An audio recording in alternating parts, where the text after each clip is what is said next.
Once again, thank you for tuning in to Ask Chuck webcast, a weekly webcast while Congress is in session. Normally about 40 to 42 times out of a year I do this. We invite your questions by email, Facebook, or Twitter. I respond to your questions this way for 2 or 3 of them, and then the rest we will respond in writing. The first question that we have today comes from Jeff in Garber.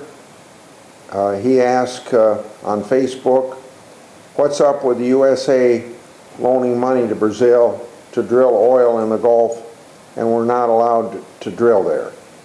Well, first of all, I think this question comes out of going to Brazil on a state visit, and they're complimenting Brazil on drilling offshore and saying we would like to import your oil.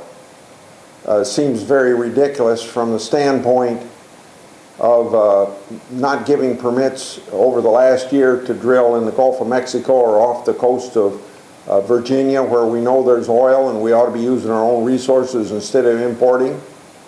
So it seems kind of ridiculous that he would say that to the Brazilians at the same time that they don't want to drill here and drill now. We ought to use our own resources. But in the process of his statement, it come to light that the Export-Import Bank of the federal government was loaning money to the drilling company in Brazil, and basically it works this way. The Export-Import Bank will guarantee payment to American companies that might sell to this oil company.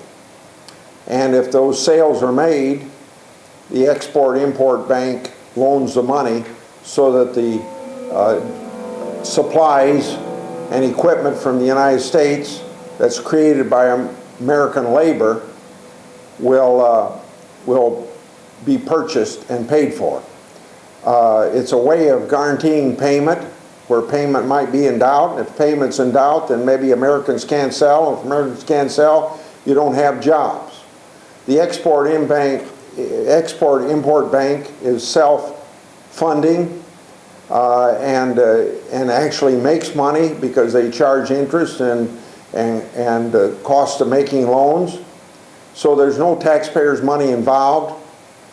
There's not, and the only reason the money's going out is so they have to buy American, and by that way create jobs. So it's wrong to say that American taxpayers' money is going to Brazil so that they can drill offshore so we can buy their oil.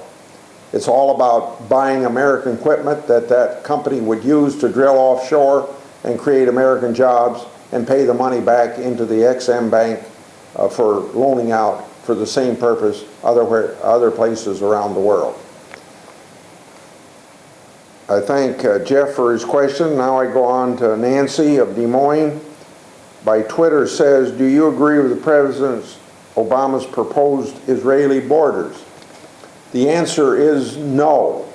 And that doesn't necessarily say that President Obama is committed to the 1967 borders and says that that's where Israel has to end up in their negotiations, because if that's what the president meant, then that means there's no negotiations.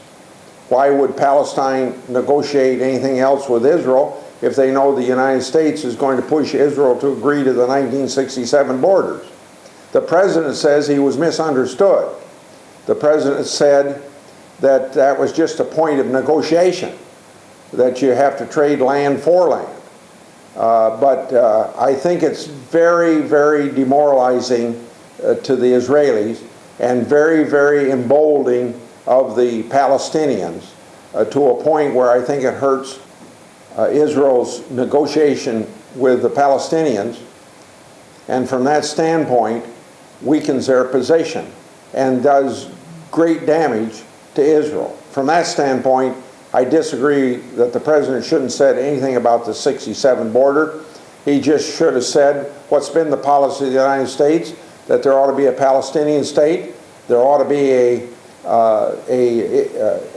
Palestinian recognition of Israel, that negotiations of where the borders are established would be done between the Palestinians and the Israelis.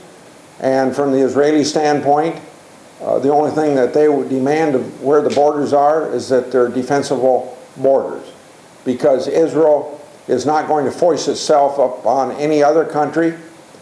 They only attack when are attacked in return. And so I think that it has weakened Israel's position in negotiation and does harm to Israel. Thank you very much for that question as well. The rest of the week, we will be working on the Patriot Act. There may be some budget resolution votes up, but not sure. Again, next week will not be in session because of Memorial Day week, so I'll be with you once again with a lapse of a week on June the 6th.